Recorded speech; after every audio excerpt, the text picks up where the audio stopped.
Welcome everybody to Dominic Talks Percussion. I recently received quite a number of questions from artists asking, how do I get more concerts? How do I get booked?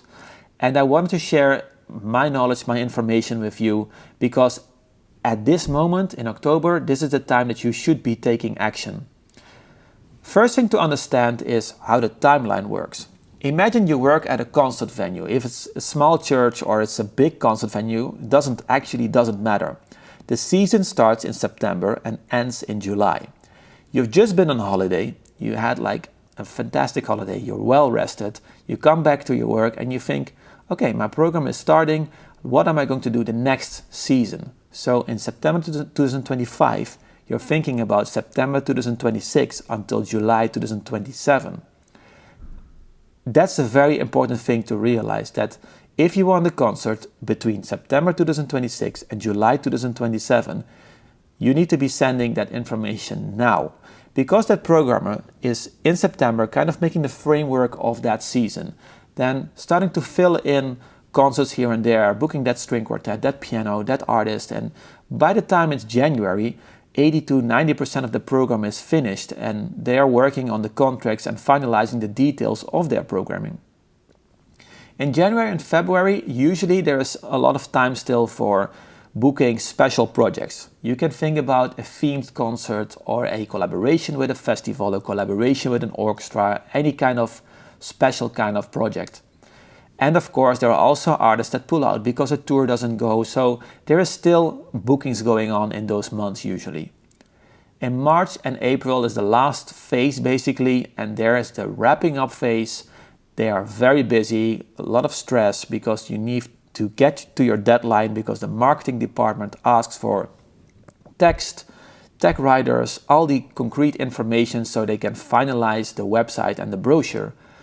Because as you probably know, if you are subscribed to a newsletter of a concert venue in May and June, you get newsletters saying, hey, book the tickets for our next season. And on that moment, the programming already is done, obviously.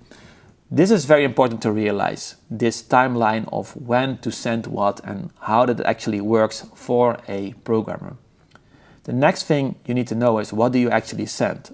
I always advise to have 3 projects, 3 programs. One is a very inexpensive and creative recital, can be a solo recital or a recital with one other musician that is easily programmable, and make sure you have a good program, like a clear idea of a composer or a clear idea of a theme or a music style. The second thing that you do is a more complex program, like an ensemble of 3, 4, 5 musicians or something interesting that can be a mix of music styles.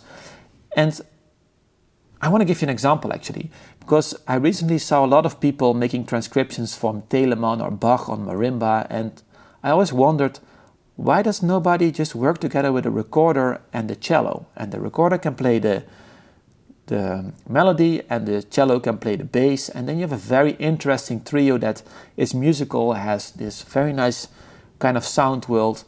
Plus you become interesting not only for percussion festivals, but also for recorder festivals, for cello obviously, but also classical music series, and you would fit within a series of a string quartet, then your project, and then a piano, for example.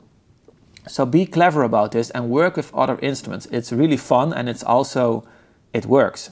I had an ensemble with 2 violins, cello and clarinet when I was still studying, and we did a lot of concerts in this way, and it fit in different kind of chamber music series. It's really fun and I really advise you to work with other instrumentalists. The third thing you do is make something special, a special project. That can be a theme, that can be maybe a music style you're very interested in, or a instrument that you were learning, or maybe you're from like Sicily and you love Sicilian music and you make a program with the music from your own hometown.